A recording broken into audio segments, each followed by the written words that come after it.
Well, welcome to the Striving for Eternity Academy's School of Discipleship. This is our class on an introduction to discipling. In this class, we are trying to go through some techniques and helpful things to train, really focused on new believers, but we are trying to help you as you learn to disciple other people. We're going through a book called Growing in Grace. It's something that you can get from our website down there, order some multiple copies, go to our store and pick up some copies of that, and you will be able to follow along. It's also something you can get extra copies using maybe homeschooling, maybe in your church, in which you have some new believers that you look to disciple that you could, or even people that have been in church for a long time but don't really know the scriptures well. I know there's some that are like that. But as we go through this lesson, we're hoping that you will learn to fulfill the Great Commission. We are all commanded to make disciples. And that's what we're looking to do, is to help you be a better disciple maker. We want you to learn to make disciples better. And that's the goal of this class that we're taking. We have been going through this book, and we are this week in lesson number 10. This is a continuation on our stewardship, which is our offering to the Lord, which I know that means we're talking about money. I know those preachers are not supposed to talk about money, right? Because there's all those people on TV that are always asking for your money. And this has actually caused a problem. We've actually gotten to a point where within many circles in Christianity, it's like this one thing that we're not, pastors at churches are not supposed to speak at. No one's supposed to discuss money. And yet the scripture has a lot to say on our attitude toward money and our procurement of money and our use of money. And we're going to be looking at those in this lesson. This is part 2, which means we already looked at some of this in the previous lesson.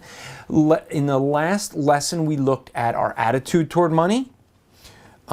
We discussed why our attitude toward money is important to God, why it should be important, our attitude is important about money. What shouldn't be our attitude toward money? We talked about the procurement of money. How do we obtain it? Well, there's an improper and a proper way. And we know that there's many who use Christianity to profit. Call it what it is. That's what they do. They're looking to sell books. They even use their churches to buy their own books so that they could be on New York Times bestseller list. Things like that, which wouldn't be the right focus on money. Scripture talks about that, but we shouldn't go so far one way to alienate the other.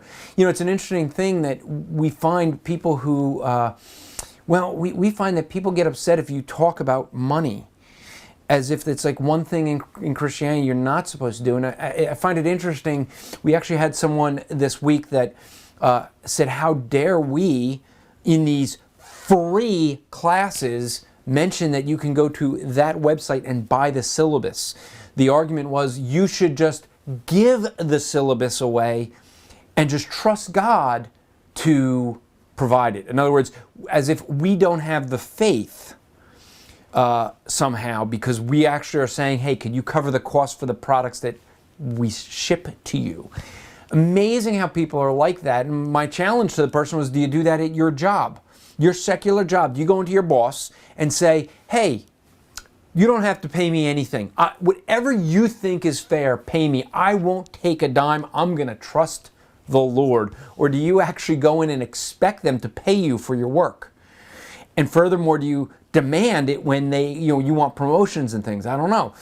This gentleman who argued with us said that's exactly what he does. And I said, well, hey, let's ask for his boss's number and ask him. We haven't gotten that yet, did we? No. Because he probably doesn't do that at his secular job.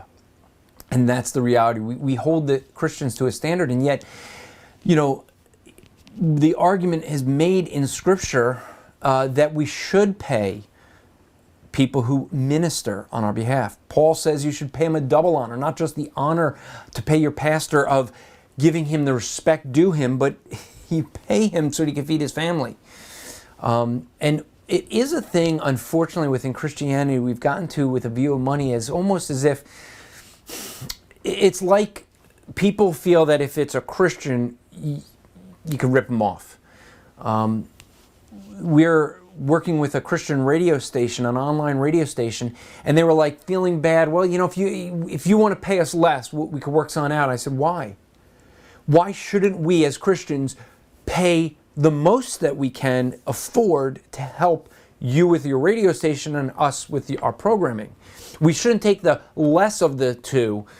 We should take what you are asking for airtime. And yet, as Christians, that's exactly what we tend to do. We figure, hey, since you're a Christian, will you cut me a break? What's that really saying? Hey, I'm really not interested in you. I'm interested in me, and I want my money for me, not you. Doesn't sound like the gospel, does it? No. We should be willing to help other Christian brothers and sisters. Interesting thing of view of money that I've always found interesting was when John Calvin, no, don't go all crazy, you people who are anti-Calvinists. Hey, we're not talking Calvinism here. John Calvin was a man of God who did a lot of good things, all right? But one of the things when he went to Geneva, Geneva invited Calvin because they were like a cesspool. I mean, they said, we got to do something. Our city's bad. And they said, let's get this Reformation going here in this city. It's been all over Europe and it's doing well there. Let's get it here. So they invite Calvin in, and they loved having Calvin for like a year or two until he started preaching like the gospel. And they're like, we don't want this. We want the benefits, but we don't want that. And they kicked him out. And then he got invited back in like a couple years later, and he picked up again. He would preach, I think, one message every day. He was preaching nightly. He was visiting people. He was discipling people. And what happened was people not only were getting saved, but through the discipleship, they were seeing the need to care for one another. People who had no job started looking to be hardworking so that they could take care of the poor because they saw that they had a need to take care of others. And what you ended up having is that Geneva turned around into really being an economic center because of the gospel. People started wanting to learn to read because they wanted to read the Bible. People wanted to work so they could care for others. It was because of a proper attitude toward money. We have gotten away from that to where we think it's okay to rip other Christians off if we can to save ourselves some money. If you're upset for me for saying that, maybe I just described you, sorry. But we need to have a right attitude toward money, and as we're going to talk about this class, the use of money. So we are in number 3 there in our book here, the use of money.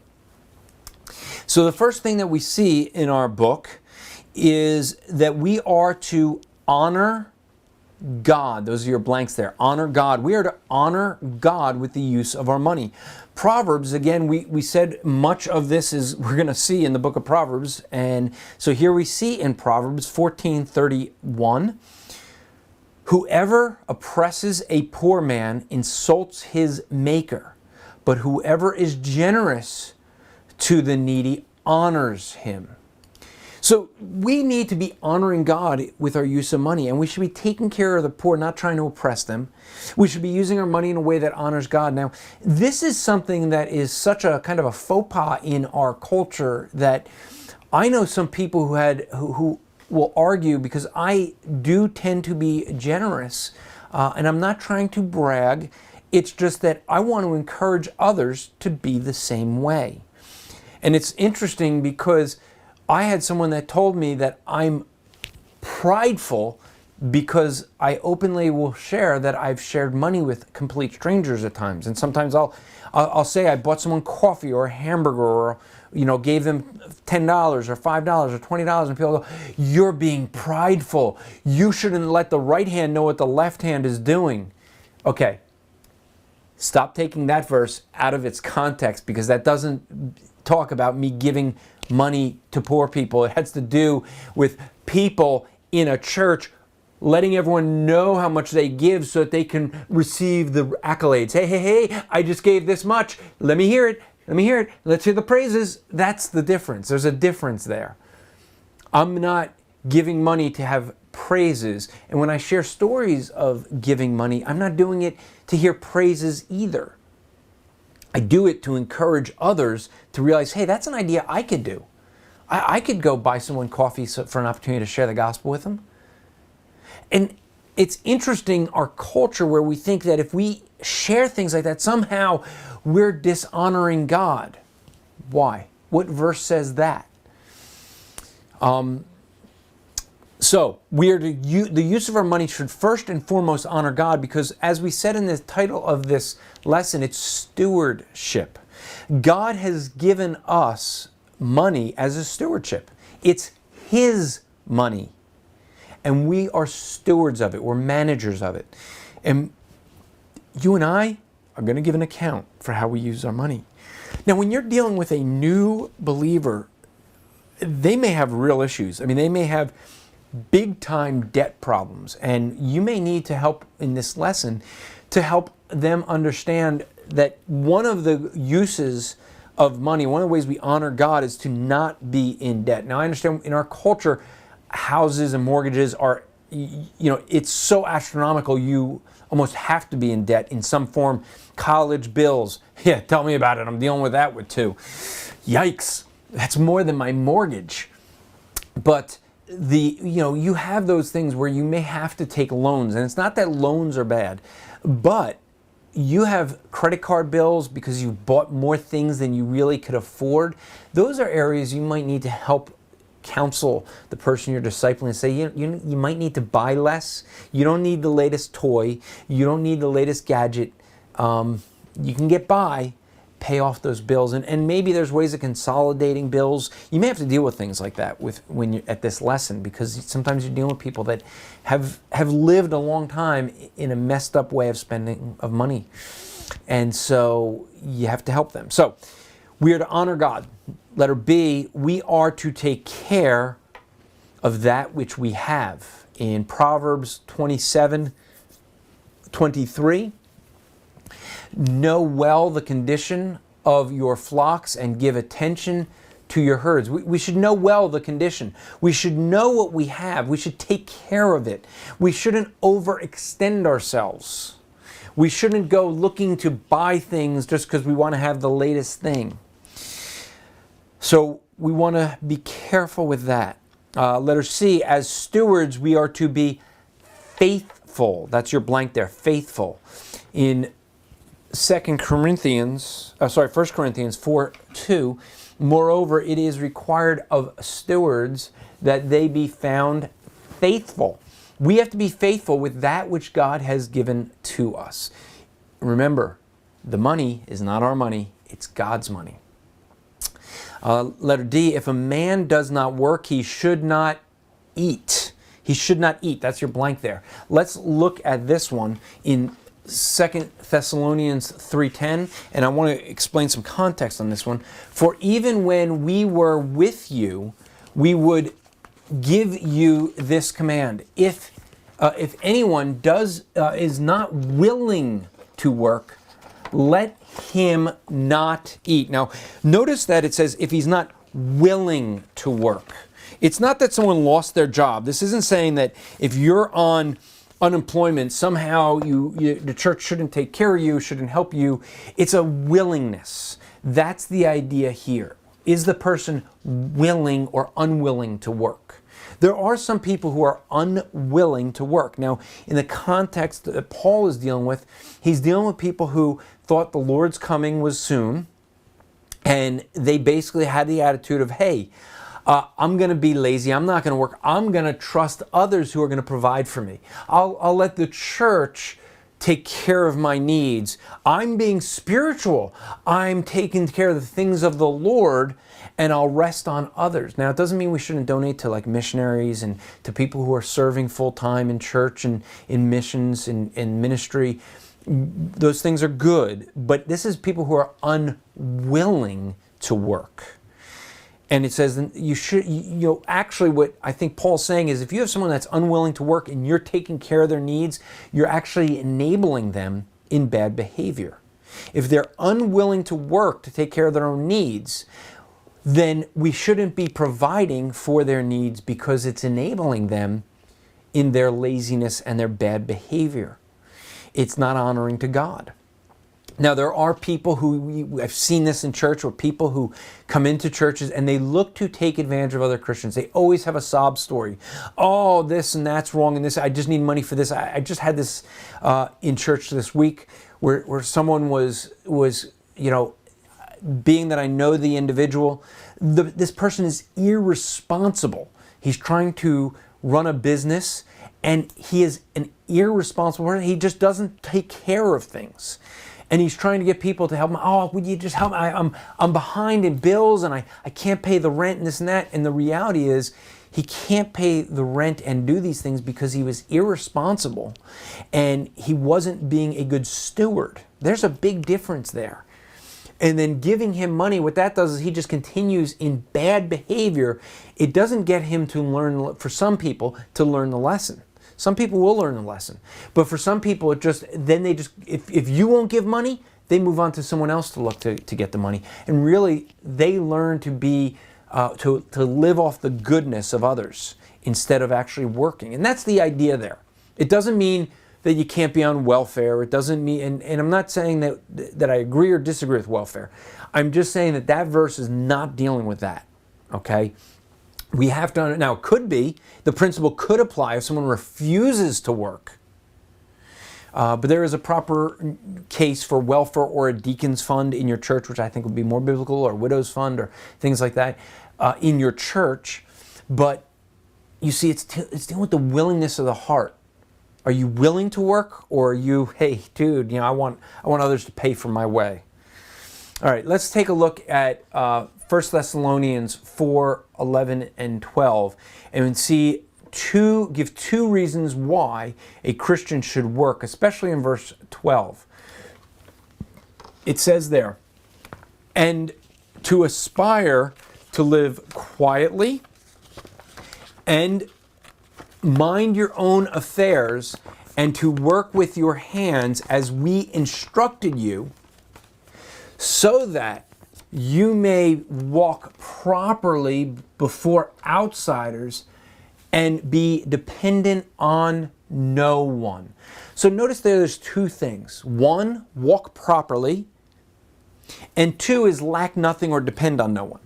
In other words, the one reason, and this is what happened with John Calvin in Geneva, is people would read verses like this and say, you know what, we got to be hardworking so we're not dependent on the city of Geneva to pay our bills. This is actually what's causing great problems in Europe right now, is that they have this huge welfare system, and they have people that are coming in droves, many Muslims, who are living off the welfare system, having many children, and by that, they're being paid by the few that are working, and it's actually going to topple the government, where eventually, Islam will take over.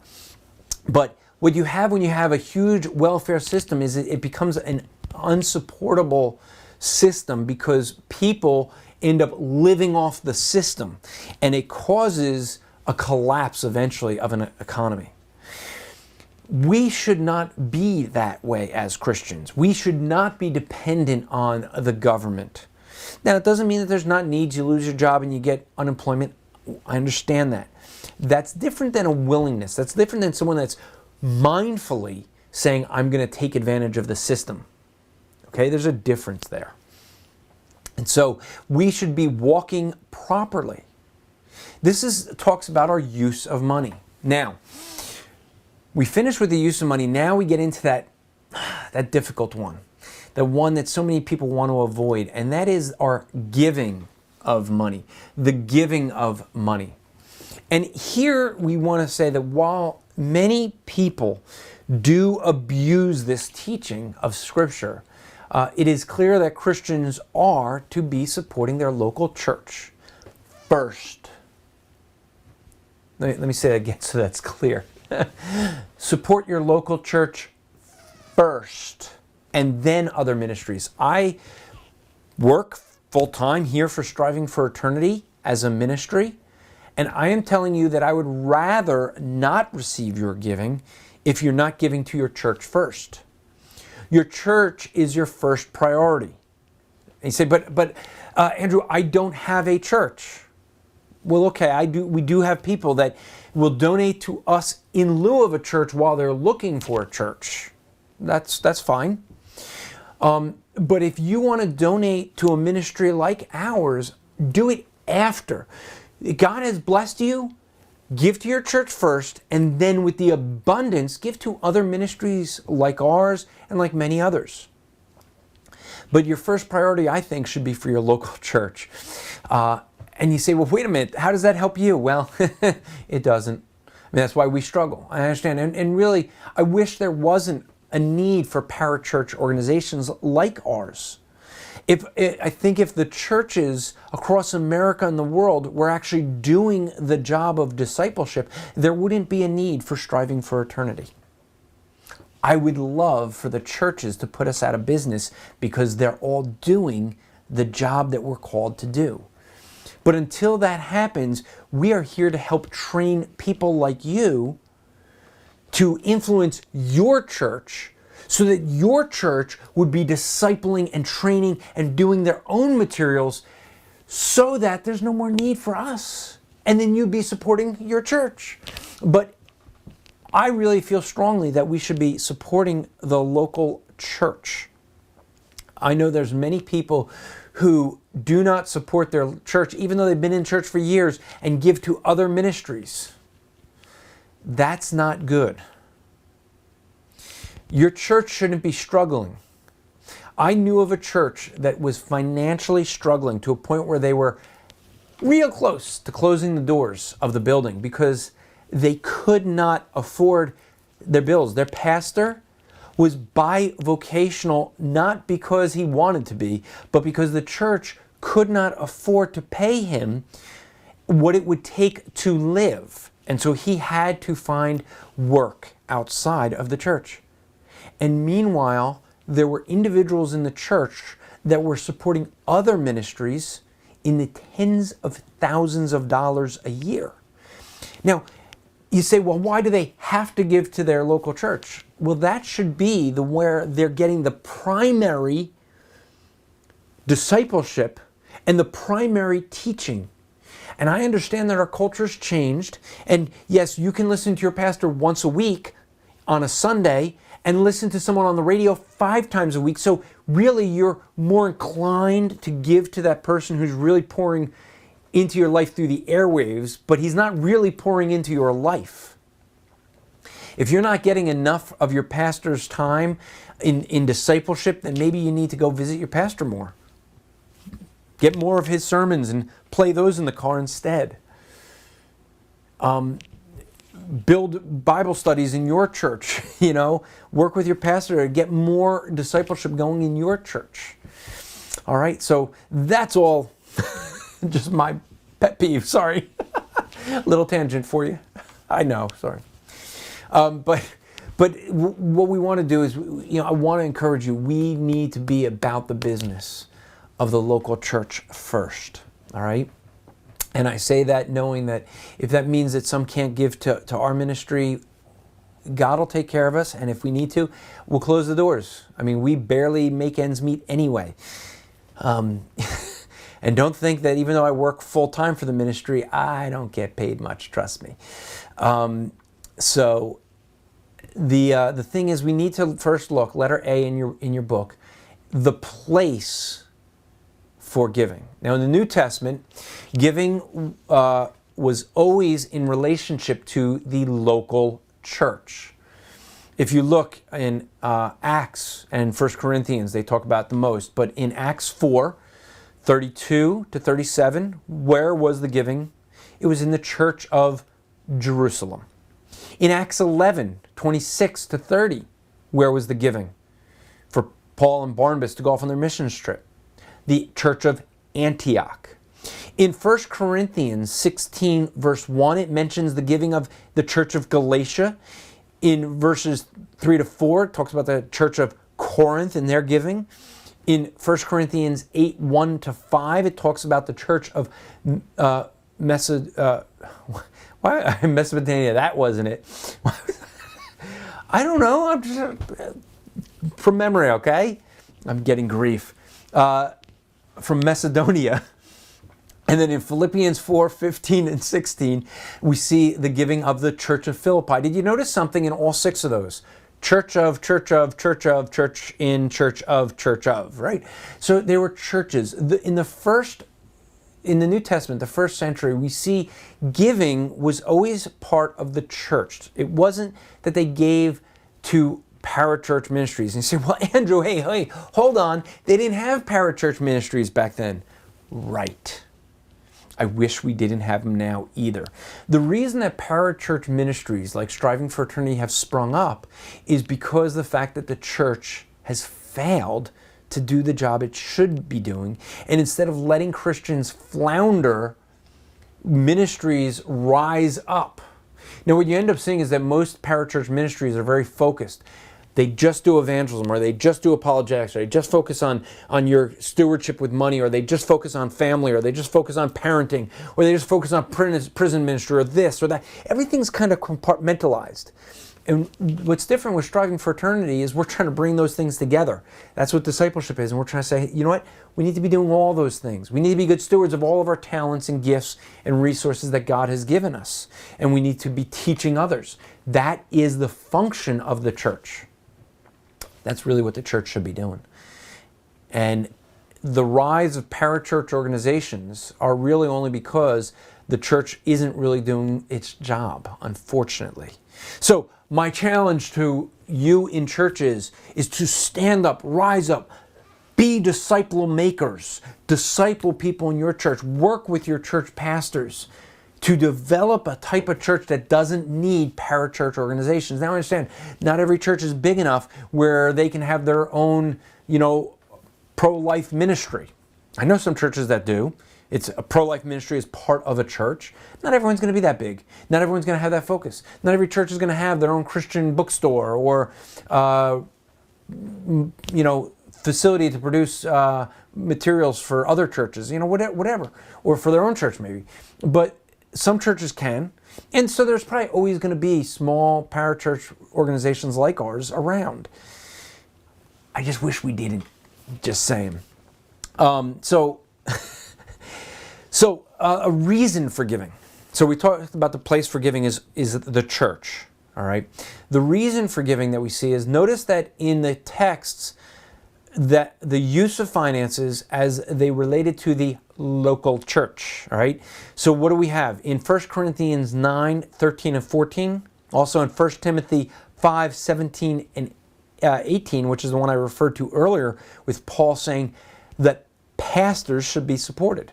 So the support of pastoral staff. Acts 6 was about that. Your leaders, your pastors shouldn't have to go waiting on tables, shouldn't be getting a second job so that they can make ends meet. They should be supported by the church. All right? Pastors should be taken care of. Now, there's times where men like Paul were tent makers, as I am, so that I don't require as much from the ministry, and that's why we can afford things at such prices where we're barely making money off of all of our products. The reason we can do that is because we don't require much, because basically I don't get paid much. Why? Because I'm a tent maker. Now, does that affect the amount of work we could do as a ministry? Sure it does. Many people require much more sleep than I do, and God has designed me in such a way where I can do more than, I guess, most people, because I don't sleep much and I'm very high energy. Just ask my wife. My wife's always saying that she's waiting till like I'm 80 so that I'll slow down, but I remind her that when I'm 80, she's still 25, and we'll have the same. No. No, my wife will never be 80. She's always going to be 25. Actually, if you see my wife, she always looks like she's 25, so she could pass for it, even though there's no way I'll pass for people always think I'm older than I am. Wow. And I don't even have the gray hair, really. So, so we should be supporting our pastoral staff. And I don't mean by supporting them so they just barely make ends meet. You should take care of your pastors.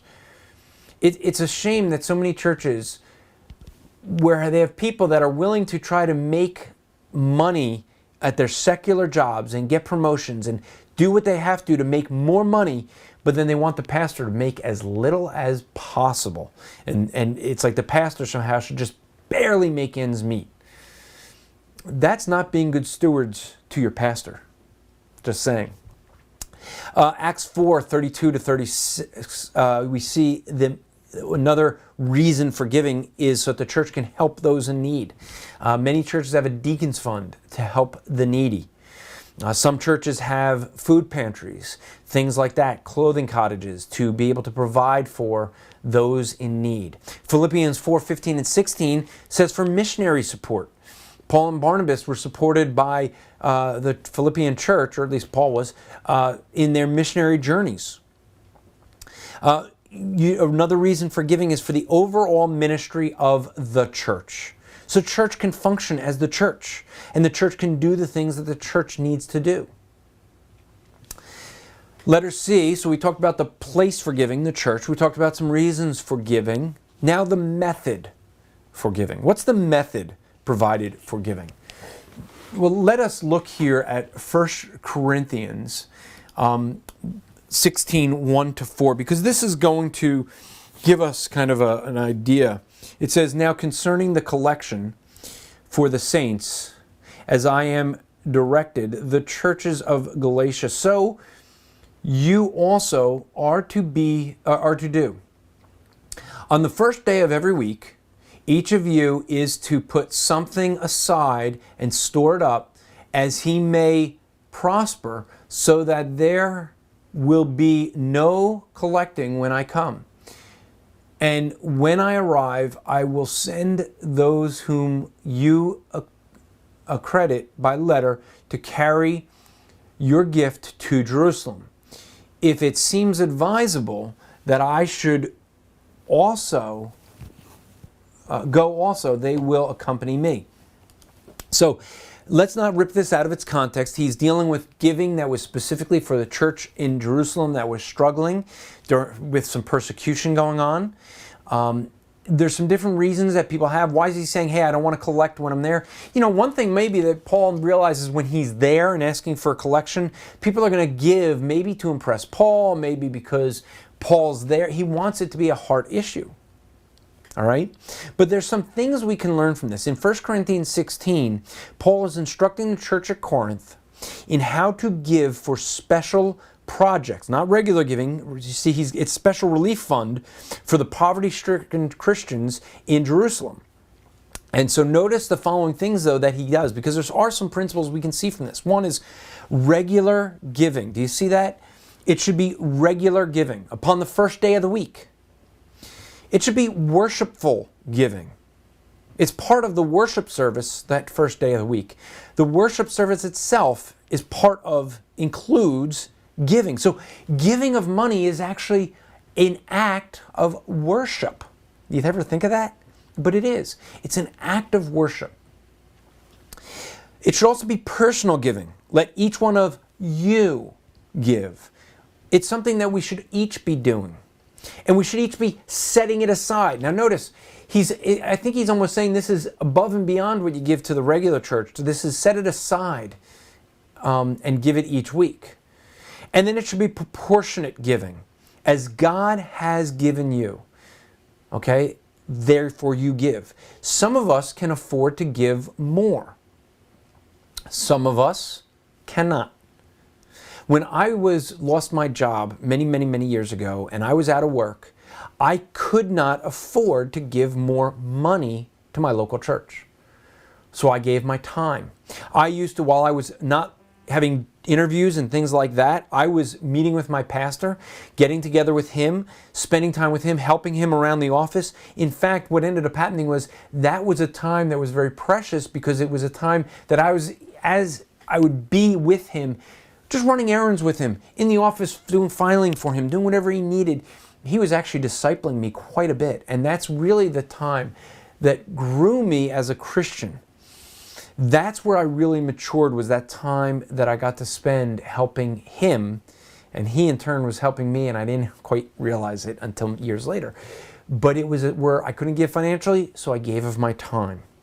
But I gave as God gave to me. So even though I was on unemployment and barely making ends meet and not having much food, I was still giving to the church whatever money came in.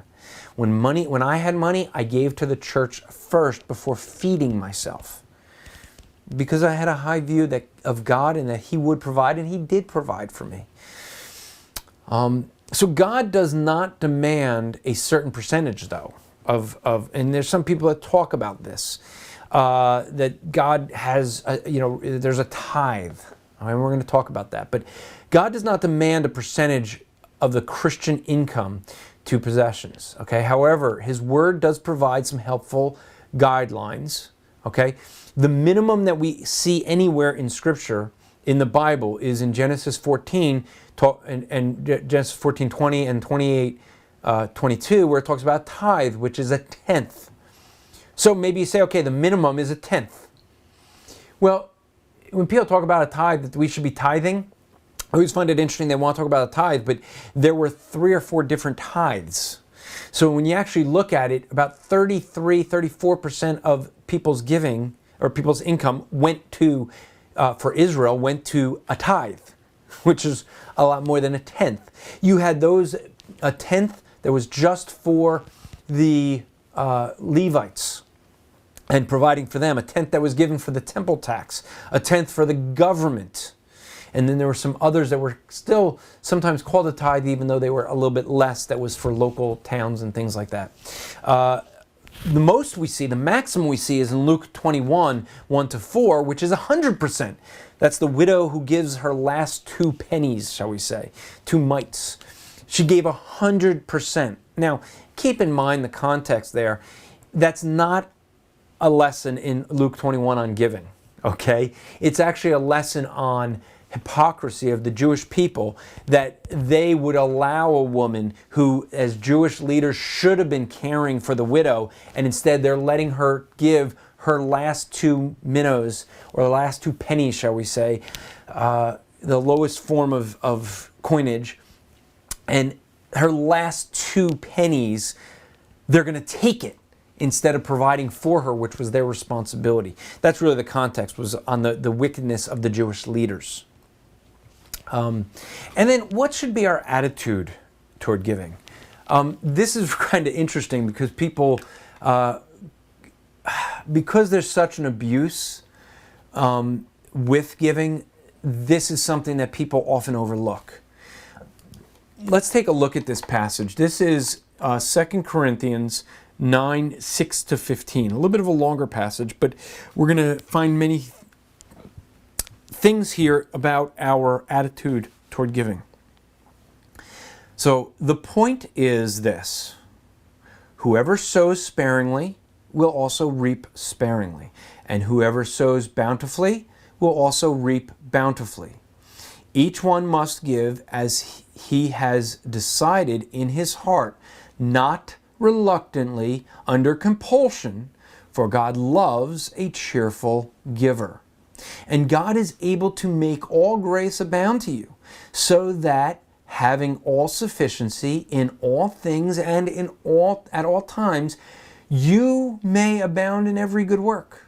As it is written, He has distributed freely, He has given to the poor, His righteousness endures forever. He who supplies seed to the sower and bread for food will supply and multiply your seed for sowing and increase the harvest of your righteousness. You will be enriched in every way, to be generous in every way, which through us will produce thanksgiving to God. For the ministry of this service is not only supplying the needs of the saints, but also the overflowing in many thanksgivings to God by their approval of service. They will glorify God because of your submission that comes from your confession of the gospel of Christ and the generosity of your contribution for them and for all others, while they long for you and pray for you because of the surpassing grace of God upon you. Thanks be to God for His inexpressible gift. Now, this passage is often abused by those people. Oh, sow and you'll reap, sow and you'll reap. In other words, there's ministries that say, well, if you give money, if you give to our ministry, God's going to bless you. And that's really, what are they really saying? Give to get. What is that? That's selfishness. That is not what this passage is talking about. We should not be giving money to somehow get from God. That would be wrong. Okay? It's talking about that we should be generous. That's the first attitude. God desires a generous attitude. You see that in verse 6. God desires a generous attitude. You also see that God desires a joyful attitude in verse 7 of that passage. We should be a cheerful giver, not giving out of compulsion. No one should be forcing you to give. They shouldn't be guilting you to give. If people are using emotional means or selfish means to get you to give, saying, hey, you should give so you could reap. In other words, it's all about you reaping. That's not right. If someone is trying to guilt you into giving, that's not right. It should be, as number 3 there, God desires a trusting attitude. Verses 8 to 11. Trust God. Trust God in the giving. You may give and God may bless you where you didn't know money was going to come in, and he took care of the needs. I remember where I had an old phone that somebody was in, their phone broke down, and I could have sold that phone for a couple $100. And instead what I did was I gave that phone to a friend of mine whose phone broke and needed one. And he had that phone. And I didn't think anything more of it. When his contract was up, he went and bought a new phone and gave me back that phone. I was then able to sell that for $200, which was the exact amount that happened to come in where someone said, hey brother, this is a missionary, and he said, I'm short $200 to be able to continue on the mission that I'm on as I was traveling. Could you know anyone that could help spare me $200? I said, you know what? I just happen to have $200 that on a phone I just happened to sell, sending it your way. God will provide sometimes a means where you don't expect it. I didn't expect this person to give me back the phone, but the sale of that phone was able to pay for someone else to be on the mission of going out and sharing the gospel. And that causes us to be, number 4 there, a thankful attitude. God desires a thankful attitude in our giving, verses 14 and 15. Now notice that our motivation to give in this way is let me read that again, sorry. Notice that our motivation to give in this way is the exceeding grace of God in our life. That's the issue. It's about trusting God, valuing that God will take care of our needs, and trusting Him and depending on Him, and give anyway. Don't give because anyone guilts you into it. Give because you want to give. And don't criticize those that may not give where you think they should be giving. Unfortunately there's this attitude with some Christians where they think that some Christians shouldn't enjoy the things that God has provided for them, and they should give all their money to ministry. I know someone who unfortunately has an attitude that, and really what it is this is an individual who just doesn't work hard. And I think because of his own irresponsibility, he doesn't make much money. And because of that, I think he is actually jealous. I'm judging his motives, granted, and that would be wrong. But I notice I'm not saying he is jealous. He seems jealous of those who make more than him. And his attitude is always that they should give money to people like him who don't make as much. And really what I think then is that could be an issue of jealousy where someone's really, they're not thinking about how that Christian's attitude is. He happens to make a lot of money and therefore, he can have a nice car. This was an issue in a church where I was, and there was a guy who had his own business and did very, very well for himself, and he had a very nice car. And this other individual thought that somehow that's not right because his car barely ran and he couldn't afford a nice car, even a nice used car. And he thought that the church should basically require this guy to give money, his money, to the church to provide for people like this guy who wanted a nicer car. That's a wrong attitude. And since I was a deacon at that time in that church, my attitude was, sorry, I don't tell another individual what to do with their money. God does. And it's God's business to deal with that. My only encouragement to the person who had his own business is be a cheerful giver, be a generous giver, be a trusting giver, and be a thankful giver. That was my encouragement. And the same encouragement was that guy who might have been jealous about the other person, who didn't have much. You also, who may not have much, should be a generous, joyful, trusting, and thankful giver. That pleases God. All right, as homework, as you see in your book there, is to read 2 Corinthians 8 and 9.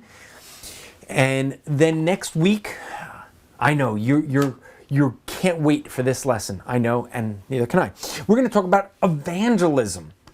And we're going to teach you more about evangelism. But if you have any questions about this lesson or any others, feel free to email us, academy@strivingforeternity.org. You can enroll in the school right there. We do have some changes going on with our website depending when you watch these classes. We're working on creating a whole new website, and a major part of it's going to be that we're going to be having a learning center where the money that you donate to be a member is actually going to go toward the learning center where you can take quizzes, tests, get a whole lot more material than what we teach in class. And then we're going to sell the syllabuses completely separate from the class. And that's how we're going to do things. I say that because we have a new syllabus coming out once we finish this lesson, these classes, which we have about 4 classes left, and then you can get the new syllabus, and that's going to be on our website at our store very shortly, so you could pick that up as well. And you could always go to the store and pick up the Growing in Grace book. Buy them in bulk. We just had an order for a church where the church is buying them in larger quantities so that their whole church can go through it. I know a church that is putting an order. They're working on the order to buy the Growing in Grace books for their Sunday school class, and so that their whole class can go through that and have that. So those are some ideas that you can have. And as we do in our ministry here, we want to encourage you to encourage others. We're not just about ourselves here. And we have an opportunity this week, depending when you're watching this, but if you're watching live, next week, I will be heading out to the Super Bowl for the Super Bowl outreach. I do this each year. We work with a team there's about 100 people that go out to evangelize at the Super Bowl. I have been a team leader for the past several years, and I have kind of said I'm taking a break from that. I want to be a team member. And so one of the guys that has been on my team for several years has stepped up, and he's now a team leader, and he has asked me if I would help just be with him, be on his team, and I said yes, I would be honored to help and be part of your team. And so this week, I'm going to ask, and actually for the next 2 weeks, ask that you would consider encouraging Brother Rick Garland. And there's his Facebook down there. But Rick and Amy Garland, Rick is going to be my team leader. In other words, his job is going to be to try to keep me in line. Pray for him. No, we're going to have, I hope to have lots of video. Brother Mitch LeBron's going to be coming out with me. We're going to bring the video camera. We hope to get a lot of witnessing done on video. And so hopefully we'll be able to release some of those online. All right. So that's the hope. I hope you encourage Rick. Rick is a guy Rick is actually in his neighborhood. I believe he and his pastor have knocked, I believe they've knocked on every door in their town and to share the gospel. If they haven't reached every door yet, they're working on it. But they've developed a team that they're trying to knock on every door in their town, and then they're going to branch out from there just so that they could share the gospel. And it's encouraging to see folks that would have that kind of mindset and that mentality to say, let's go and do something like that. Now, I want to encourage you. I know that we'll still have class next week, but he needs lots of encouragement because the 2 weeks leading up to the Super Bowl, being that I used to be a team leader and I know what that's like, it's a lot of work. It's a lot of stress, not stress, but it's a lot that we have to do. Bill Adams, who runs Sports Fan Outreach International, he keeps a busy team. And so with that, I say be praying for Rick as he's trying to wrap everything up, get everything together. He's got to coordinate flight plans and travel plans for everyone that's flying in different times for his team. It's a lot of work, and he's got a lot to do. Be praying for him and his wife as this is his first time leading a team like this at a major event like this. And so be praying and encouraging Rick as he's helping to lead teams for the sake of the gospel. All right? And until next week, I want to encourage you to strive to make today an eternal day for God's glory.